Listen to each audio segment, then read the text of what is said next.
Professor Marco को बहुत पसंद कर रही होती है। जिनी मार्को के अटेंशन सीख करने के लिए कुछ न कुछ करती रहती है। ये मार्को को भी पता था। एक वैलेंटाइंस डे के दिन मार्को बाहर क्लास ले रहा होता है। क्लास खत्म होते ही जिन्नी भाग के उसके पास आती है और उसे एक फाउंटेन के पास ले जाती है। जिन्नी उसे ठीक से खड़ा करती है और आई लव यू कहकर एक ड्राइंग देती है। तभी ड्राइंग को एग्जैक्टली मैच होने जैसे फाउंटेन में पानी बहने लगता है। मार्को मुस्कुराते हुए थैंक यू कहकर वहाँ से चला जाता है। जिनी ने बनाया हुआ आर्किटेक्चर सबको बहुत पसंद आते हैं। इससे जिनी बहुत खुश होती है। एक दिन मार्को और एक लड़की का प्रपोजल एक्सेप्ट करता है। इससे जिनी बहुत नाराज और दुखी होती है। जिनी मार्को को अवॉइड करने लगती है। एक दिन रात होने की वजह से मार्को ही जिनी को घर तक ड्रॉप देता है। नेक्स्ट सीन में जिनी एक शो के ऑडिशन में जाती है और रिजेक्ट होती है। मार्को बाहर कार में बैठकर जिनी की लव कन्फेशन जो उसने मार्को से छुपा कर रखा था इसे पढ़कर हंस रहा था। जिनी रोकर ही बाहर आती है। जिनी कार में बैठकर कहती है मैं रिजेक्ट हो गई हूँ और जोर से रोने लगती है। अब मार्को जिनी का परसों का प्रपोजल एक्सेप्ट करता है। जिनी खुशी से चिल्लाने लगती है। नेक्स्ट सीन में मार्को एक ईमेल टाइप करते हुए दिखता है। वो कहता है जिनी हम दोनों के बीच में क्या हुआ है? तुमने क्यों अचानक मुझसे ब्रेकअप कर लिया है? मैं सोचता हूँ कि तुम जहाँ कहाँ भी हो बहुत खुश हो। मैं तुम्हारी इंतजार कर रहा हूँ। अब सीन प्रेजेंट में शिफ्ट होता है। मार्को ने सालों पहले सेंड किया हुआ इस मेल को जिन्हें हर दिन 3-4 बार पढ़ती रहती है और बहुत इमोशनल और दुखी होती है। रात भर वो मार्को की पिक्चर्स देखते रहती है। एक दिन जिनी अपने आर्किटेक्ट काम के दौरान एक रेस्टोरेंट में जाती है। वहाँ जिनी सालों बाद मार्को के क्लासमेट से मिलती है। उनसे पता चलता है कि आज वो लोग मार्को को मीट करने वाले हैं और वो उनका एग्जीक्यूटिव शेफ है। ये सुनकर जिनी मार्को को देखने के लिए बहुत एक्साइट होती है और कहती है हम अब एक ही बिल्डिंग में वर्क करने वाले हैं और सेम एयर को ब्रीथ करने वाले हैं। जिनी बहुत एक्साइट थी और थोड़ा सा नर्वस भी थी। अब जिनी किचन में आकर मार्को को चुपके से देखने लगते हैं। अब मार्को भी उसे देखता है। पास जाकर शेक हैंड करके किस करता है और पूछता है कैसी हो।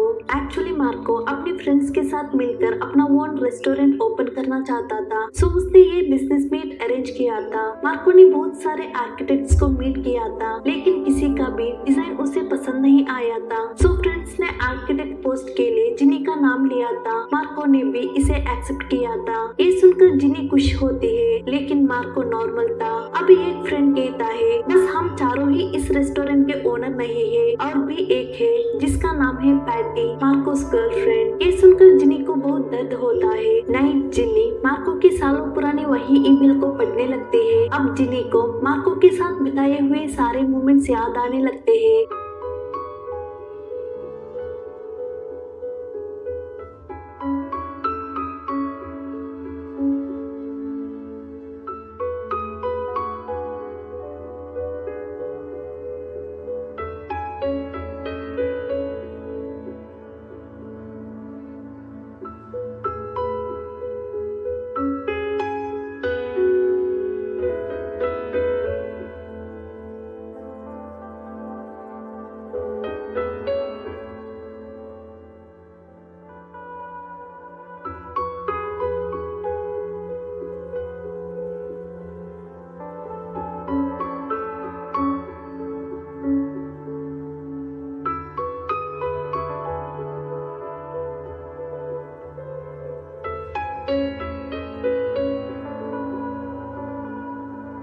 सब यादों से जिनी रोने लगते हैं और मार्को को छोड़कर चली जाने के लिए बहुत रिग्रेट करते हैं। जिनी मार्को के ओल्ड ईमेल को डिलीट करने की बहुत कोशिश करते हैं लेकिन नहीं कर पाते हैं। जिनी मार्को को इम्प्रेस करने को सोचकर मार्को के आर्किटेक्चर डिजाइन प्रोजेक्ट को एक्सेप्ट करते हैं। काम के सिलसिले में जिनी अपनी टीम के साथ मार्को के घर जहाँ वो रेस्टोरेंट बिल्ड करना चाहता है वहाँ जाते हैं। मार्को नीचे आने के वक्त जिनी पर्पसफुली उसे इम्प्रेस करने के लिए अपनी ड्रेस को थोड़ा और हॉट दिखने जैसे एडजस्ट करके सेड्यूसिंग पोस्ट में काम करने लगते हैं। मार्को नीचे आते ही उसे जिनी दिखते हैं। वो उसे ऊपर से नीचे तक एक बार देखता है और पास आकर गुड मॉर्निंग कहता है। जिनी भी स्टाइल से गुड मॉर्निंग कहती है लेकिन तभी वो पैर फिसल फिसल कर गिर जाती है। मार्को उसे अपनी बाहों में पकड़ता है। जिनी इमोशनल होती है, फिर सॉरी कहकर पीछे हटते हैं। जिनी काम का बहाना बनाकर मार्को से बात करने को ट्राई करती है, लेकिन मार्को कॉल रिजेक्ट करता है। नेक्स्ट सीन में जिनी अपने डिजाइन प्लान को दिखाने के लिए मार्को के घर जाती है, लेकिन वो वहाँ नहीं था। सो जिनी उसे कॉल करके डिजाइन प्लान देखने को कहते हैं, लेकिन मार्को मैं अब बहुत बिजी हूँ कहकर मना करता है। लेकिन जिनी तुम जहाँ पर हो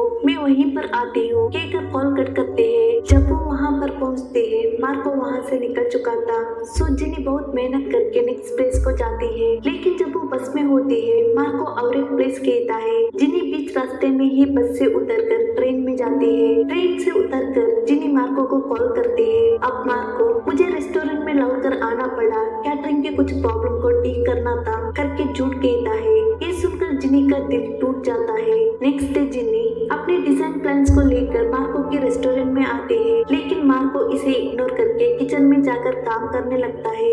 जिनी भी उसके पीछे ही जाती है और पूछती है तुमने क्यों मुझे तुम्हारे आर्किटेक्ट बनाकर हायर किया है। इसे मार्को कहता है मैं एक बिजनेसमैन हूँ। अब जिनी पूछती है तुम क्यों मुझे फॉलो करके बार्सिलोना नहीं आए हो। मार्को कहता है अगर तुमने मुझे सच्चा प्यार किया था तो तुम मुझे छोड़कर नहीं जाती। नेक्स्ट सीन में जिनी अपनी आर्किटेक्ट डिजाइन्स के प्रेजेंटेशन देती है। वो सारी डिजाइन्स जिनी और मार्को ने अपनी कॉलेज डेज में साथ में बनाई थी। एक देखते हुए मार्को को जिनी के साथ की सारी मेमोरीज एक एक करके याद आने लगती है।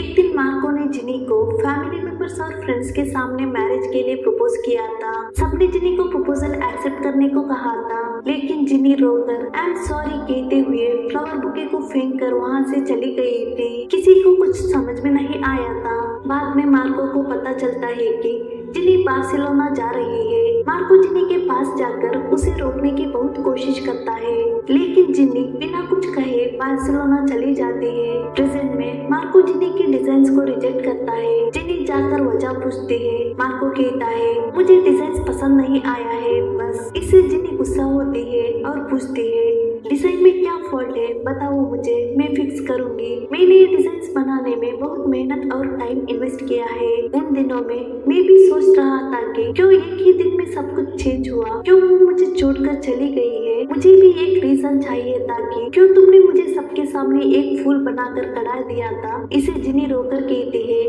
मैं तुम्हें हर्ट करना नहीं चाहती थी। अब मार्को कहता है कुछ भी हो तुम मुझे बता सकती थी कि तुम्हारी माँ के कहने की वजह से तुम बार्सिलोना गई थी, नहीं कहने से अब मैं तुम्हें कभी भी ट्रस्ट नहीं कर सकता हूँ। और वहाँ से जाने लगता है। जिनी पीछे ही जाकर उसे हक करके कहती है मार्को प्लीज मुझे माफ करो। अब मार्को उसे पुश करते हुए कहता है मैं लाइफ में मूव ऑन हुआ हूँ जिनी। लेकिन जिनी उसे किस करती है। मार्को तुम्हें एक ही चाहिए ना कहते हुए ओपी जिनी को किस करता है और दोनों इंटीमेट होते हैं। डिजाइन रिजेक्ट होने से जिनी बहुत उदास थी। तब अचानक उसे मार्को से कॉल आता है। जिनी भाग के जाकर कॉल पिक करती है। उस तरफ से मार्को की गर्लफ्रेंड पैटी कहती है मार्को ने फाइनली तुम्हारे डिजाइन्स को अप्रूव किया है। नेक्स्ट सीन में पैटी कॉलेज डेज की जिनी की तरह हेयर स्टाइल करके मार्को के पास आते हैं। मार्को उसे हक करके किस करता है। जिनी मार्को और पैटी एक दूसरे को किस करते हुए देखते हैं और उसके आंखों में आंसू आने लगते हैं। एक दिन रेस्टोरेंट में बहुत इम्पोर्टेंट ऑर्डर था, लेकिन एक शेफ नहीं आया था। सो मार्को और उसकी टीम बहुत टेंशन में थे। ये पता चलकर जिनी जाकर उन्हें मदद करती है। मार्को और जिनी कॉलेज रियूनियन को साथ में जाते हैं। पार्टी के बाद जिनी कहती है बिना बताए तुम्हें छोड़कर चले जाने के लिए आई एम सॉरी। मार्को कहता है तुम्हारी फियर और नीड को अंडरस्टैंड नहीं करने के लिए I am sorry too. Next day Ginny Patty को मिलने के लिए किचन में जाती है। वो मार्को को सरप्राइज देने के लिए केक बेक कर रही थी। पैटी से बात करते करते जिनी कहती है तुम क्यों मार्को को उसने लव किया हुआ लड़की के साथ रहने नहीं दे सकते हो। मैं उसकी पास्ट और फ्यूचर हूँ। मैं मार्को की लाइफ की भी पार्ट हूँ। मैंने उसे पहले लव किया है। इसे पैटी कहती है लेकिन तुमने चांस को खो दिया है। जिनी कहती है लेकिन मैं उसे अभी भी लव कर रही हूँ, वो भी मुझे लव कर रहा है। Please Patty just let him go. Patty कहती है हमारा लव तुम्हारी लव की तरह रोमांटिकली नहीं स्टार्ट हुआ था। हमारा लव बहुत अनएक्साइटिंगली हुआ था। हम पहले फ्रेंड्स थे, बाद में धीरे धीरे एक दूसरे को पसंद करने लगे हैं। लेकिन हमारी लव में जरूर रिस्पेक्ट और ट्रस्ट है। आई लव हिम और लव में कोई फियर नहीं है। मैं विश करती हूँ कि तुम्हें भी फ्यूचर में ऐसा ही लव मिलेगा। कहकर पैटी बाहर चली जाती है। जिनी आई एम सॉरी कहते हुए उसके पीछे ही जाती है। नाराज पैटी के हाथ रिकंस्ट्रक्शन वर्क को लग जाता है और सारी वुड वर्क उनके ऊपर गिरकर दोनों घायल होते हैं। उन्हें हॉस्पिटल लिया जाता है। मार्को भागकर हॉस्पिटल आता है। जिनी को देखकर पूछता है आर यू ओके और वहाँ से पैटी के पास जाता है। पैटी को प्यार से किस करके उसे वार्ड में ले जाता है। ये देखकर जिनी को बहुत दुख होता है। बाद में पैटी मार्को से कहती है मेरी फीलिंग्स के साथ मत खेलो, बी फेयर, तुम्हारा चॉइस कौन भी हो मैं एक्सेप्ट करूंगी। अगर तुम मुझे चूज करोगे तो मैं, अगर तुम उसे चूज करोगे तो वो।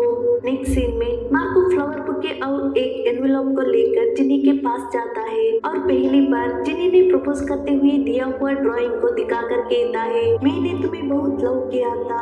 सो जब तुम मुझे छोड़कर चली गई थी मुझे बहुत दर्द हुआ था। जब मैंने वो ईमेल लिखा था आई मीन एवरी वर्ड, मेरा हार्ट बीटिंग गुस्सा और दर्द से थक गया था। I moved on. जब मैं पैटी से मिल गया मैं फिर से नॉर्मल बन गया। जब मैं फिर से तुम्हें मिला मेरा गुस्सा, मेरा दर्द, तुम्हारे लिए मेरा लव फिर से आ गया। लेकिन अब जब मैं तुम्हें सोचता हूँ मुझे पैटी याद आती है। अगर मैंने कुछ गलत किया तो आई एम सॉरी। जब भी मैं पैटी मेरी लाइफ में नहीं है करके सोचता हूँ मुझे ऐसे लगता है कि मैं दूसरी बार मरने जा रहा हूँ। आई रियली लव हर। उसके बिना मैं एक दिन भी इमेजिन नहीं कर सकता हूँ।